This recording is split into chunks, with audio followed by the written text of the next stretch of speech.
She's too stupid to realize what's going on, I heard my husband James say through the partially open office door. Meredith has always been good at making cupcakes, but business? Please. She doesn't even notice when I move money around. And she signed those loan documents without reading them? His brother Thomas laughed. Man, this is going to be easier than we thought. By next month, we'll own everything. She'll be out, and no one will blame us when the business fails, James continued. She's still blindly in love with me after 20 years. It's almost too easy. I stood frozen outside my shop's back office, hand clasped over my mouth to keep from gasping. My heart hammered so loudly I feared they'd hear it through the wall. I tiptoed backward, praying the old floorboards wouldn't creak. My name is Meredith Wilson. I'm 47 years old and the proud owner of Sweet Dreams Bakery in Minneapolis, Minnesota. At least I thought I was the proud owner. The business I built from scratch over 15 years, the one that put our daughter Veronica through college, was apparently now a target for my husband's greed. I slipped out the rear entrance into the alley, leaning against the brick wall as a wave of nausea hit me. How could I have been so blind? All those late-night business meetings James had with Thomas. The subtle suggestions that I sign paperwork because I was too busy with baking. The gradual shift in how James spoke to me, with that patronizing tone I'd somehow missed or excused. I took several deep breaths of the crisp autumn air, trying to calm myself. I couldn't confront them now. Not when I was so shocked and unprepared. I needed to think, to understand what exactly they were planning. Somehow I'd ended up married to a stranger. As I walked around to the front of the shop, I noticed a sleek new car parked across the street. Thomas's latest purchase, no doubt. I wondered how many of my cupcake sales had funded his lifestyle. And that's when it hit me. What if the financial situation was worse than I realized? What if I wasn't just facing betrayal, but complete ruin? Sweet Dreams started as a weekend hobby at farmers markets. I'd always loved baking. It was something my grandmother taught me growing up in a small town just outside the city. When we needed extra money for Veronica's braces, I started selling my treats. James had been supportive back then, helping me set up my little tent every Saturday. You've got real talent, Mare, he'd said. These are the best cupcakes in Minnesota. When a small storefront became available downtown, James encouraged me to take the leap. We used our savings, a small inheritance from my grandmother, and a modest bank loan. I still have the first dollar I earned framed behind the counter. For years, business was steady but not spectacular. Then, 5 years ago, one of my seasonal pumpkin maple cupcakes was featured in a local magazine. Suddenly, there were lines out the door. I expanded, hired staff, and James, who'd been working in insurance, offered to handle the financial side of things. You focus on what you love, he'd insisted. I'll take care of the numbers. It seemed perfect, a true partnership. But looking back, I realized the warning signs were there. 3 months ago, James suggested I sign documents for a refinancing opportunity. When I asked questions, he brushed them off, saying it was just routine and best to sign quickly to lock in the rate. Last month, Thomas started appearing more frequently at the shop, taking James out for drinks, speaking in hushed tones that stopped whenever I approached. I'd noticed odd charges on the business credit card but assumed they were supplies for our upcoming holiday season. Even Veronica, now 20 and studying business at the University of Oregon, had mentioned something strange during her last call. Dad asked me weird questions about business ownership and transfer of assets, she'd said. Is he thinking of opening his own place? I'd laughed it off then. Now, her words echoed ominously in my head. As I stood in my shop, watching customers enjoy my creations, I felt a deep sense of dread. My kitchen, my sanctuary, suddenly felt like it was built on shifting sand. The cheerful yellow walls and the scent of vanilla that usually brought me comfort now felt like a facade hiding an ugly truth. A week after overhearing their conversation, I discovered just how deep the betrayal went. I'd taken the day off to visit our accountant, Beverly, who'd been doing our taxes for years but whom James had recently suggested we replace. I'm glad you came in, Meredith, Beverly said, her face serious. I've been trying to reach you directly. Is something wrong? I asked, though I already knew the answer. There are significant discrepancies in your business accounts, she explained, turning her computer screen toward me. Large withdrawals and transfers to an LLC I don't recognize. And this loan, she pointed to a document on screen, puts the bakery up as collateral for nearly triple its value. My hands trembled as I stared at the numbers. 6 figures disappearing over months. An oppressive loan I hadn't fully understood when signing. Who has access to these accounts? Beverly asked gently. Just me and James, I whispered. Her expression told me everything. She pulled out more papers, showing irregularities going back further than I'd imagined. James hadn't just recently betrayed me. He'd been siphoning money for years, building to this moment when he could take everything. Beverly slid a business card across the desk. This is Gregory Palmer. He's both a financial forensic specialist and an attorney. You need to call him today. I nodded numbly, clutching the card. On the drive home, my shock morphed into something else. A cold, clear fury. The bastard was stealing not just my business, but my legacy, my passion, my connection to my grandmother. When I arrived home, James was waiting. His smile seemed sinister now, knowing what lurked behind it. I've been thinking, he said casually, maybe it's time to step back from the bakery. You work too hard. We could sell it, enjoy life a little. His words confirmed everything. This was the beginning of their endgame, convincing me to willingly give up what they were planning to steal. I forced myself to smile. That's an interesting thought. Let me consider it. His relief was palpable. He thought I was falling for it, that I was indeed as stupid as he believed. That night, I lay awake beside the man who'd planned my ruin, listening to his peaceful snoring. The business I'd built with my sweat and tears, the recipes passed down through generations, the staff who relied on me, all of it was at risk. I couldn't confront him yet, not until I understood exactly what I was facing and had a plan. But one thing was certain. This was war, and James had no idea who he was really up against. The next morning, I met with Gregory Palmer in his downtown office. His no-nonsense demeanor was exactly what I needed. Based on what you've told me in these documents, he said, reviewing Beverly's files, your husband and his brother are attempting a rather sophisticated form of financial fraud.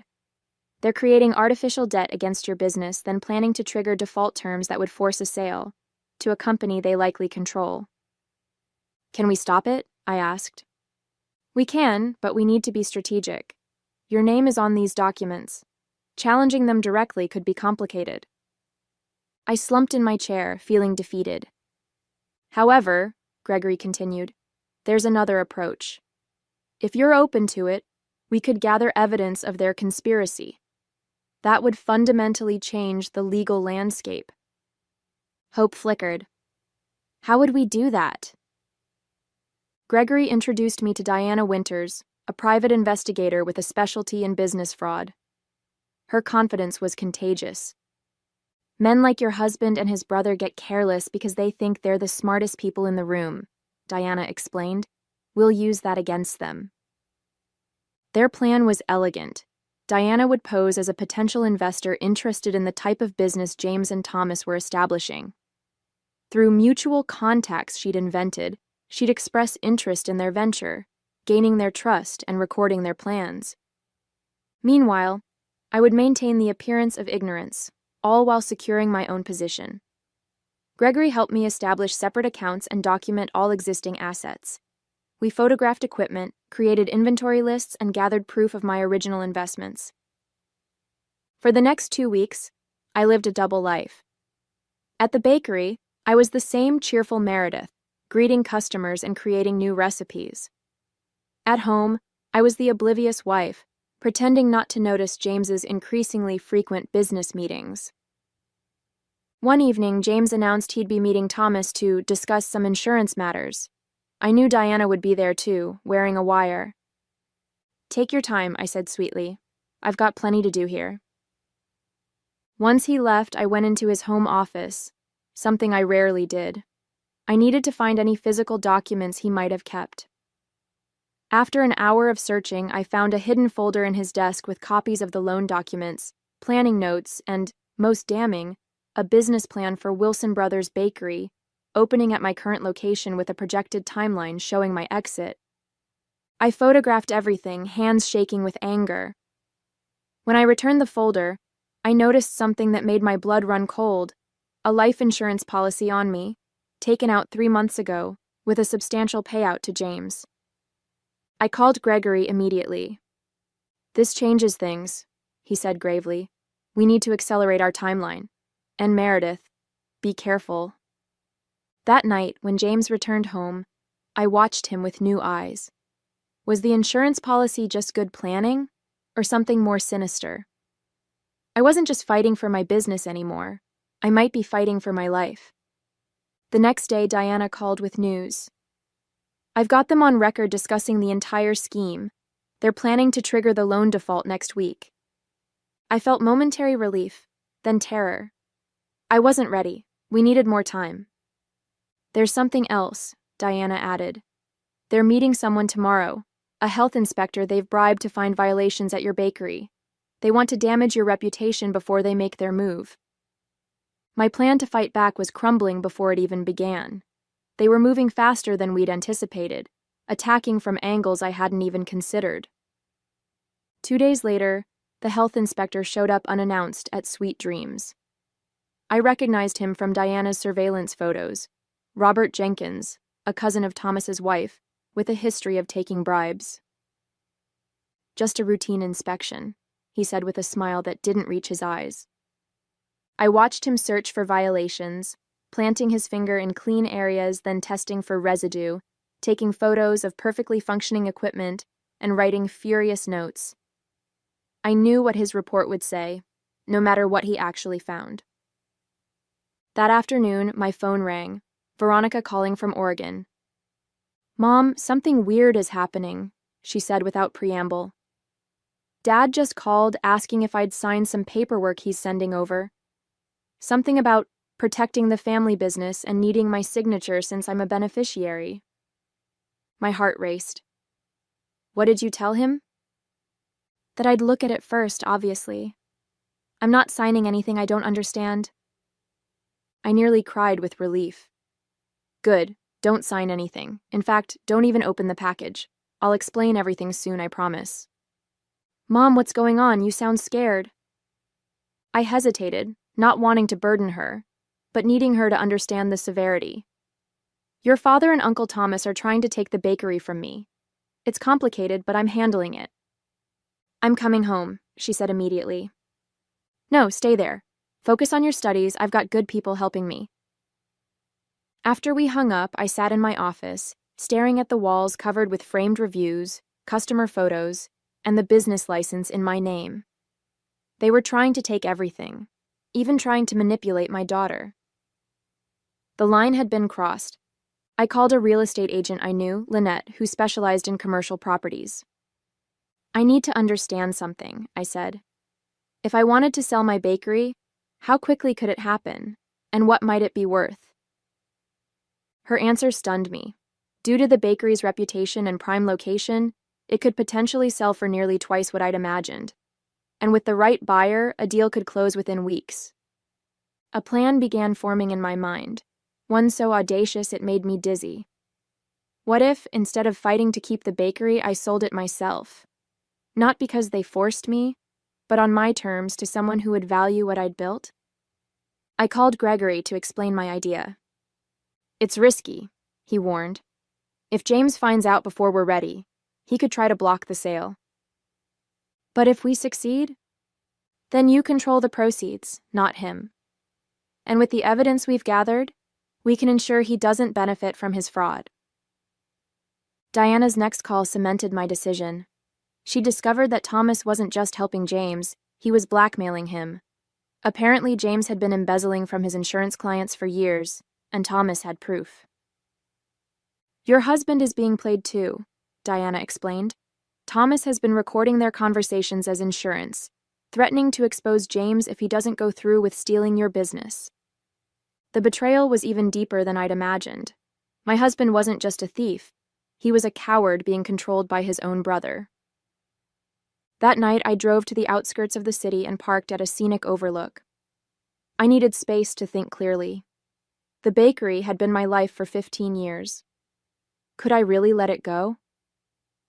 As I watched the city lights flicker below, I realized the bakery wasn't just about the building or even the business. It was about what I had created, what I had proven to myself. I could create something new. But first, I needed to free myself from James and his brother, once and for all. The next morning, I called Lynette. "I'm ready to sell, but this needs to stay absolutely confidential." "I understand," she assured me. "I know someone who might be very interested. Helen Bryant from Heavenly Bites.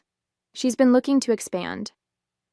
Helen was my biggest competitor, but I'd always respected her business acumen. Her 3 locations were run efficiently, and she treated her staff well. If anyone would preserve what I'd built, it would be her. By the weekend, Helen and I were sitting in Gregory's office negotiating terms. She'd offer market value plus a premium for the immediate sale and intact staffing. Additionally, I'd receive royalties on my signature recipes if she continued to use them. "I've admired what you've built, Meredith," Helen said. "I'd be honored to continue your legacy." We shook hands, and Gregory began preparing the paperwork. We would need to move quickly. The health inspector's fraudulent report was expected any day, and James's loan default scheme was imminent.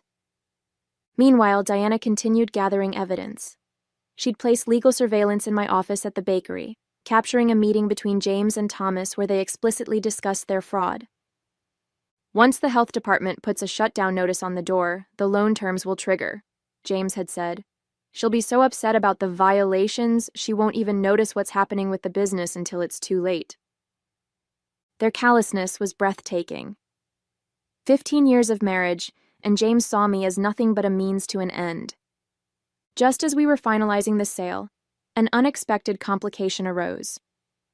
The bank holding the fraudulent loan contacted me, concerned about unusual activities with the business accounts. James had attempted to move more money, triggering their fraud detection systems.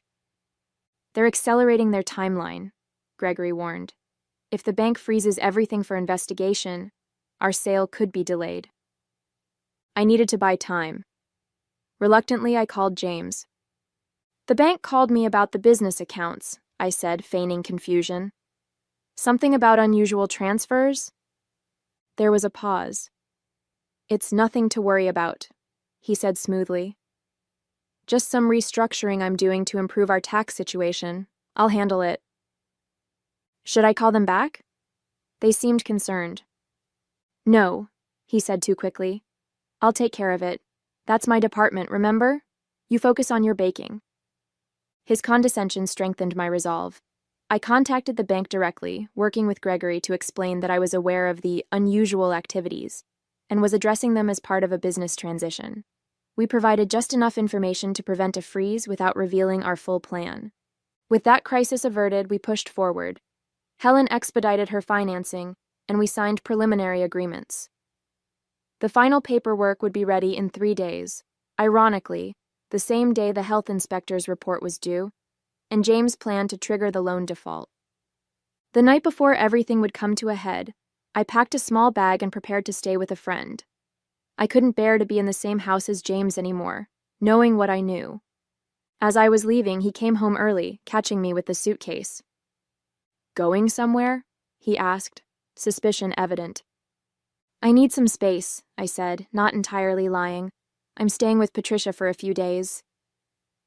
He looked relieved, no doubt assuming I was oblivious to his plans and just needed girl time. "Sure, that's probably good. I've got some business matters to wrap up anyway." I nearly laughed at the irony. "Yes," I said. "I believe we both do." On the morning the health inspector's report was due, I arrived at Sweet Dreams earlier than usual. Today wasn't just any day. It was the day James and Thomas thought they would take everything from me.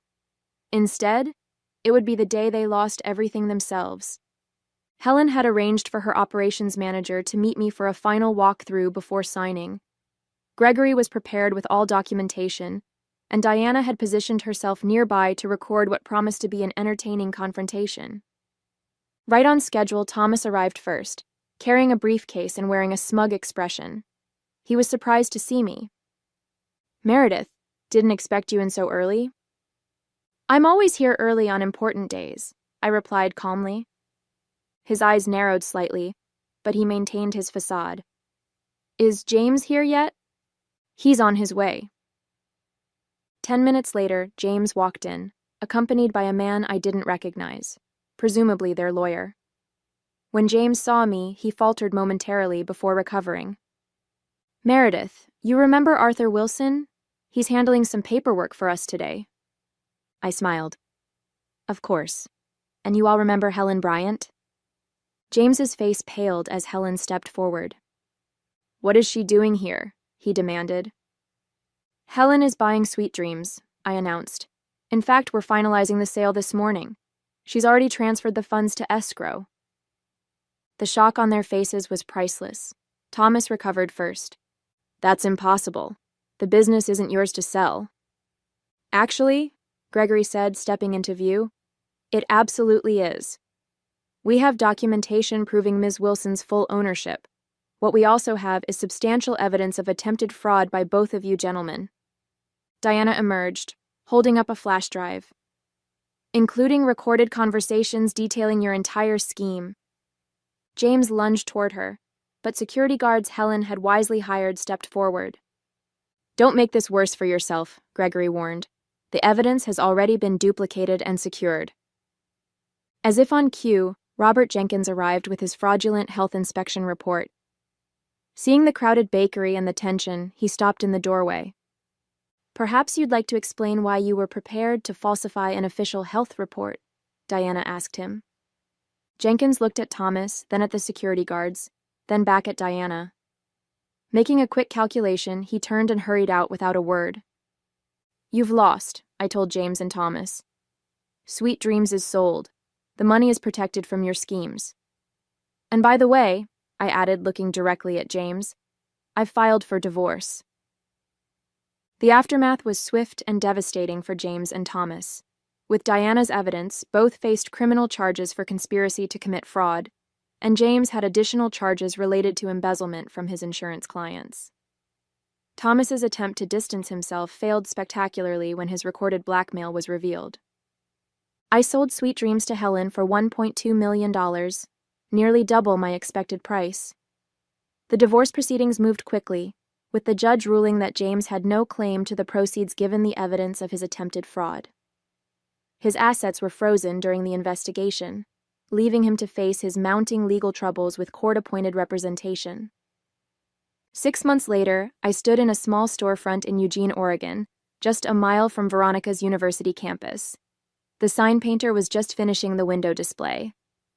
"Meredith's Kitchen, Bakery and Cooking School." "What do you think?" I asked Veronica, who stood beside me.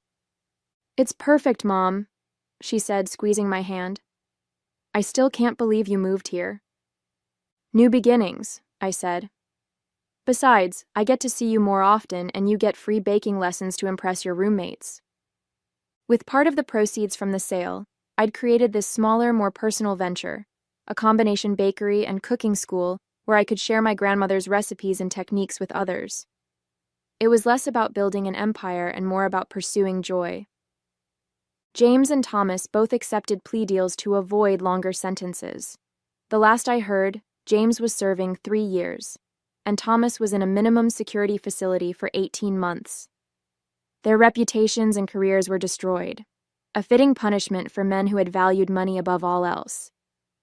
As I unlocked the door to my new bakery for the first time as owner, I felt no regret for what I'd left behind. The betrayal had been painful, but it had also been clarifying. I'd discovered my own strength and resilience, proving that I was anything but the stupid woman they had assumed me to be.